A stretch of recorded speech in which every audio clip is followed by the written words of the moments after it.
Bagi saya, moderasi beragama merupakan sebuah keharusan. Mengapa saya katakan merupakan keharusan?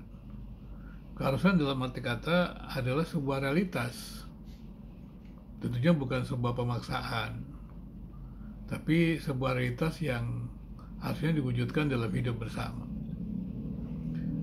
Karena ketika keyakinan-keyakinan itu masih merasa absolut, masih punya pikiran yang masih merasa memiliki ajaran-ajaran yang absolut, ya tentunya kita tidak bisa melarang pikiran itu. Tapi kita perlu mencerahkan kepada mereka-mereka yang merasa bahwa seorang itu bisa sempurna, bisa absolut, begitu. Karena ini kan akan menjadi persoalan dalam hidup bersama. Seakan-akan orang harus menyembah dia, orang harus tunduk kepada dia, dia bisa mengatur segalanya. Apalagi kalau sampai kata-katanya dianggap kata-kata yang tidak bisa salah. Nah, ini kan menjadi persoalan ketika kita hidup bersama. Demikian juga ketika dikaitkan dengan agama. Maka kalau semua agama itu merasa diri paling baik, sebenarnya nggak masalah. Tapi kalau semuanya merasa diri paling baik kemudian memaksakan kehendaknya, itu masalah. Karena boleh saja kita punya keyakinan-keyakinan yang absolut, yang merasa yakin itu benar, boleh saja. Tapi justru ketika kita punya keyakinan itu, kita sadar bahwa kita yakin akan Sang Pencipta, sehingga dengan demikian kita yakin keterbatasan kita. Jadi bagi saya, semangat agama itu harusnya semangat yang mendorong moderasi beragama itu sendiri, bukan melawan, justru mengatakan bahwa moderasi beragama itu adalah produk barat. Produk berat yang bagaimana? Jadi saya tidak bisa melihat produk barat dalam moderasi beragama.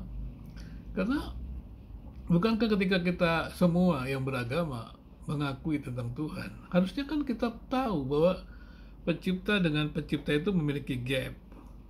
Pencipta dengan pencipta itu kan dia tidak sama. Jadi ada jarak antara pencipta dan ciptaan. Jadi bagaimana kita bisa mengatakan bahwa kita itu sempurna, kita itu memiliki segala-galanya? Bahkan menurut saya, agama-agama itu mesti bekerja sama. Karena setiap agama-agama itu pasti punya kekhususan, kebaikannya, konteks yang ada. Biasanya usaha beragama itu kan juga menjawab persoalan-persoalan masyarakat, persoalan umat. Maka ketika mereka menjawab persoalan-persoalan itu kan mereka berada dalam konteks mereka. Konteks komunitas agama itu. Dulu kan awalnya komunitas agama itu kan homogen. Jadi mereka menjawab konteks mereka. Nah, ketika menjawab konteks mereka itu, kemudian dunia yang makin mengglobal ini, maka harus dibawa kepada kondisi yang tua saat ini. Dan tidak perlu ada pemaksaan-pemaksaan.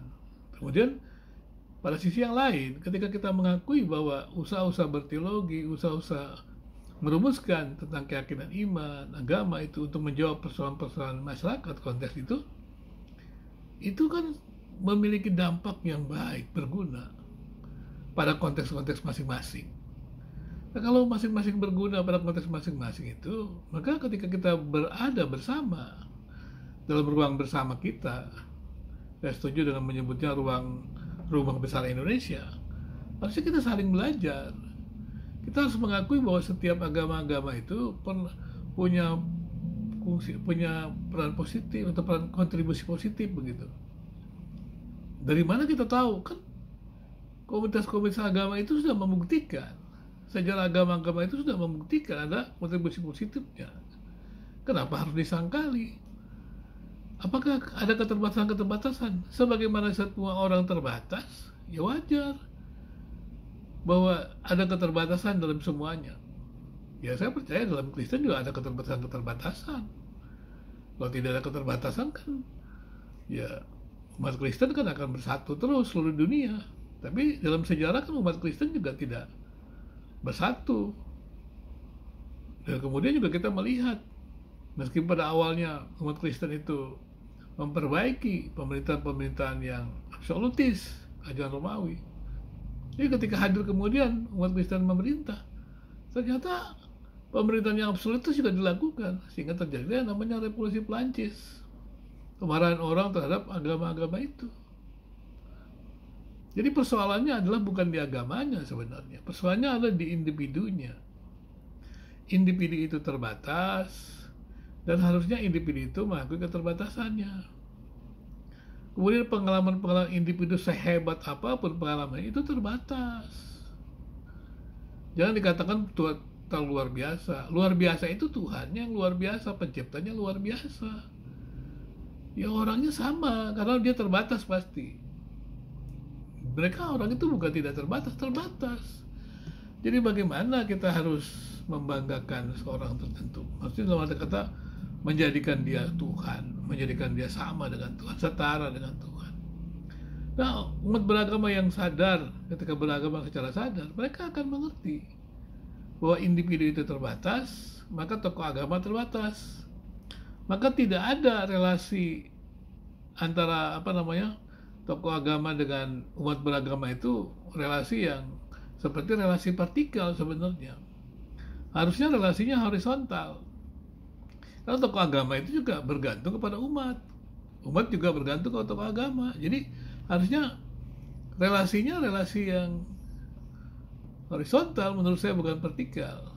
Kalau relasi dengan Tuhan itu kan vertikal, karena Tuhan tidak butuh apapun dari kita yang butuh Tuhan, vertikal. Nah itu ketika kita berrelasi dengan Tuhan, pencipta, maka kita sadar kita terbatas. Karena itu saya katakan umat beragama itu, orang beragama itu harusnya menyokong semangat-semangat moderasi beragama. Kalau kita mau jujur kan tidak ada agama yang menjadi jawaban segala sesuatu. Kalau dikatakan Tuhan menjadi jawaban segala sesuatu, saya setuju. Tapi persoalannya adalah, apakah memang Tuhan itu menginginkan individu tertentu memberikan jawaban atas segala sesuatu? Pasti tidak. Karena kalau tidak, kalau individu tersebut menjadi jawaban atas segala sesuatu, apa perlu Tuhan punya banyak wakil-wakil lagi? Tapi itulah yang terjadi. Ada banyak orang yang merasa menjadi wakil-wakilnya Tuhan. Walaupun dia tidak pernah mengerti sesungguhnya apa yang Tuhan katakan mungkin. Nah, contohnya ada banyak mereka-mereka yang menyimpang, ataupun para pemimpin yang menyimpang dari otoritas yang diberikan kepadanya. Bukankah korupsi juga ada di institusi agama? Di kementerian-kementerian yang atas nama agama bukankah ada? Apakah itu tidak cukup untuk menunjukkan bahwa bukan agamanya tetapi individunya? Karena itu kan kita tidak membuang institusinya, kita memperbaiki individunya. Dan karena itu hukum perlu ditegakkan.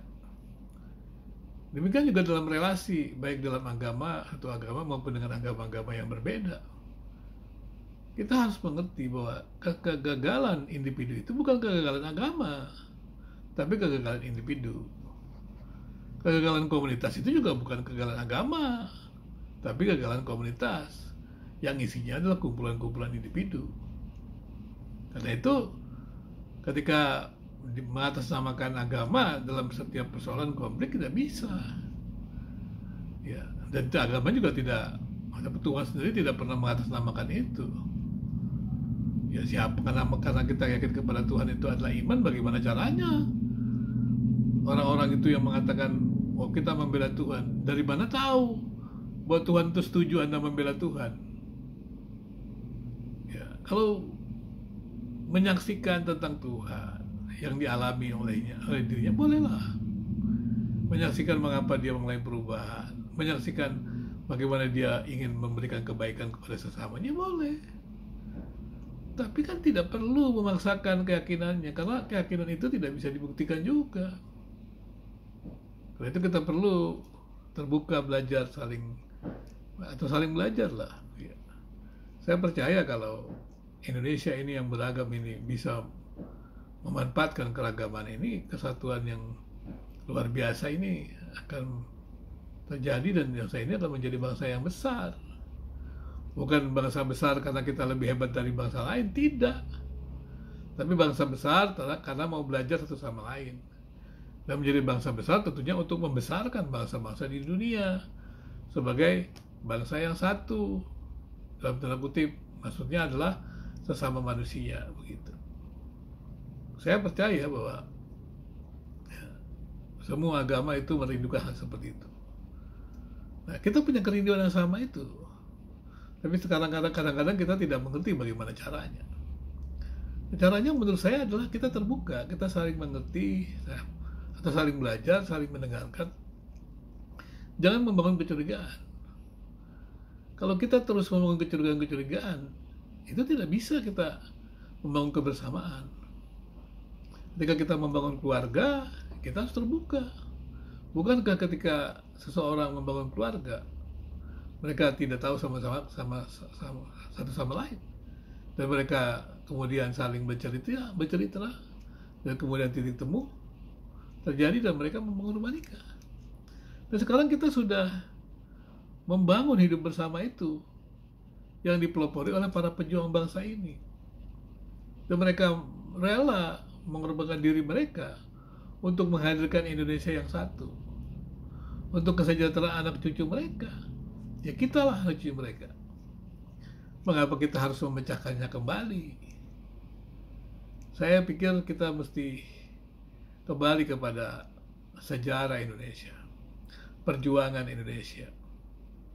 Harusnya hati kita perih ketika kita melihat benturan antar warga negara, antar kelompok. Indonesia ini sangat beragam dan mampu melihara keragamannya, diteladani oleh para tokoh bangsa Indonesia. Seharusnya kita generasi-generasi selanjutnya menikmati kemerdekaan inti malu. Kalau mereka yang berjuang dengan keras itu mau bersatu membangun sebuah bangsa yang besar ini, mengapa kita tidak berani bersatu untuk membangun bangsa yang besar ini? Lihatlah begitu banyak orang yang belum menikmati kemerdekaan. Apakah kita mau biarkan saja? Dan kita tidak bisa mengerjakannya dengan sendiri-sendiri. Kita harus mengerjakan bersama-sama. Sebagaimana agama-agama bekerja sama memperjuangkan kemerdekaan Indonesia, mempertahankan kemerdekaan Indonesia, maka agama-agama di Indonesia harus berjuang mewujudkan tekad kemerdekaan kita, pernyataan kemerdekaan kita, yaitu hadirnya Indonesia yang sejahtera, negara adil dan makmur.